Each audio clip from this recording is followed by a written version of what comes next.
Pemirsa Metro TV Lampung, kembali lagi bersama saya Kristi dan juga Bunda Rehana, Kepala Dinas Kesehatan Provinsi Lampung. Bunda, tadi kita sempat menyinggung tentang kesadaran masyarakat yang mungkin bisa dibilang ada masyarakat yang aware, tapi ada masyarakat yang acuh terhadap pandemi ini, Bunda.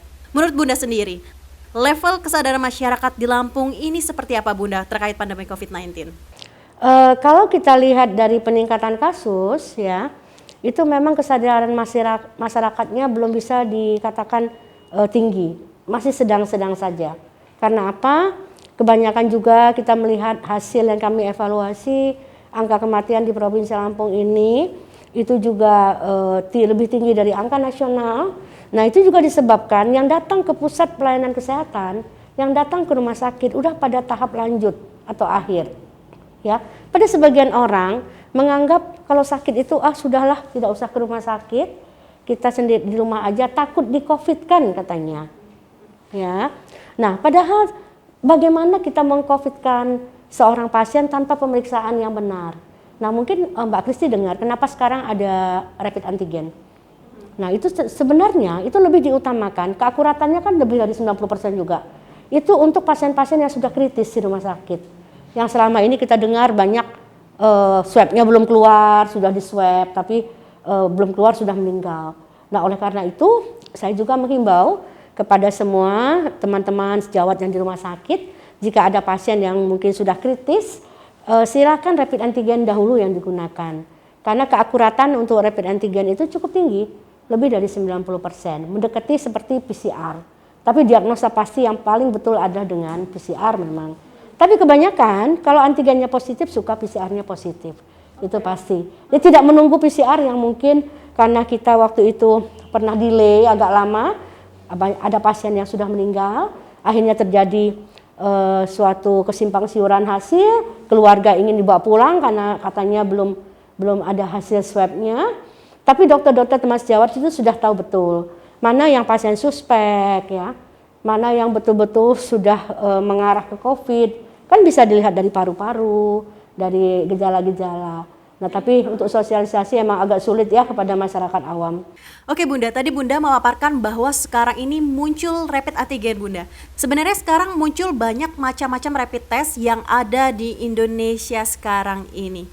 Menurut Bunda sendiri, rapid antigen itu merupakan salah satu rekomendasi pertama yang diajukan pemerintah untuk masyarakat atau seperti apa Bunda? Pertama kita mengenal ada rapid antibody, ya. Rapid antibody itu bisa untuk melihat apakah di kita sudah terbentuk antibody atau belum, yaitu ada IgG dan IgM, ya. Nah, semua virus-virus biasanya itu suka positif kalau dia ada, tidak khusus ke COVID-19. Oleh karena itu, kalau rapid antibody itu zaman awal kita pandemi digunakan untuk screening. Nah, sekarang dengan berjalannya waktu ada rapid antigen. Sekarang pemerintah menganjurkan rapid antigen itu untuk screening. Karena antigen itu ya gen, setiap hari bisa berubah. Ya, makanya rapid antigen berlaku hanya 3 hari. Kalau antibody bisa sampai 14 hari. Dan jangan kaget, seandainya Anda sudah pernah positif. Misalnya pernah positif COVID. Ya, sekarang diperiksa antibody, rapid antibody, dia pasti positif walaupun dia tidak sakit. Karena apa? Antibodinya sudah ada. Sudah terbentuk. Nah, jadi jangan bingung, aduh kok saya positif lagi. Nah, itu kan sering banyak yang ngomong, saya kok positif lagi. Sebenarnya kalau dia sudah pernah positif, itu di rapid antibody pasti positif terus dia seumur hidup karena antibodinya sudah terbentuk. Oleh karena itu, coba kalau antibodinya positif dilanjut antigen. Kalau antigennya negatif berarti ya dia negatif. Nah, itu mungkin yang harus saya sampaikan.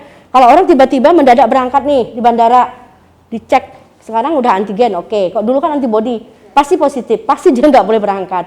Tapi ditunjukkan bahwa memang saya pernah menderita COVID dan ini saya hasilnya sudah negatif sekarang. Jadi yang memeriksa di bandara juga harus mengerti kalau seorang penderita COVID sudah pernah positif, antibody kapanpun akan positif karena dia sudah ada antibody untuk COVID-19 di badannya.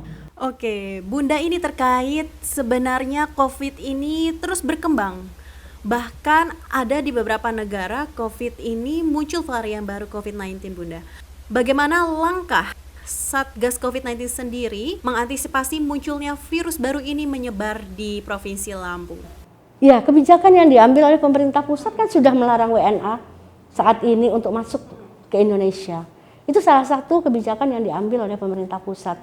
Ya, jadi sudah di-cut dari pusat, warga negara asing untuk sementara tidak boleh masuk ke Indonesia, atau dia dikarantina dulu. Kalaupun mau masuk mungkin dikarantina dulu di airport seperti negara lain lakukan kepada kita. Kita juga kalau mau ke luar negeri itu dikarantina toh, di airport itu dikarantina dulu, udah sampai mungkin 5 hari, di swab, lalu udah gitu boleh lagi jalan menuju ke kotanya, sampai ke kota di swab lagi. Nah itu mungkin Indonesia juga sudah memperketat. Dengan kemarin kita lihat Ibu Retno, Menteri Luar Negeri sudah mengambil kebijakan bahwa WNA tidak boleh masuk ke negara Indonesia sementara ini. Atau kalau terpaksa karena tugas, dia harus untuk karantina dulu. Oke Bunda, sebenarnya masih banyak masyarakat yang bingung Bunda terkait rapid antigen, rapid antibody. Apakah dari pemerintah sendiri sudah melakukan sosialisasi yang gencar kepada masyarakat terkait rapid test ini? Ya, memang kalau kita evaluasi dari keseluruhannya, jujur saya bisa sampaikan di sini, komunikasi resikonya kepada masyarakat yang masih kurang. Ini yang harus kita genjot. Ya, contoh bagaimana kita mengkomunikasikan ke masyarakat bahwa saat ini lagi pandemi, saat ini COVID lagi ada. Nah, jadi jangan ada yang tidak percaya. Masa mau kena dulu baru dia percaya. Begitu juga di rumah sakit, komunikasi resiko harus kita sampaikan. Bapak kalau Ibu masuk rumah sakit, ini ada beberapa hal yang harus kita lakukan.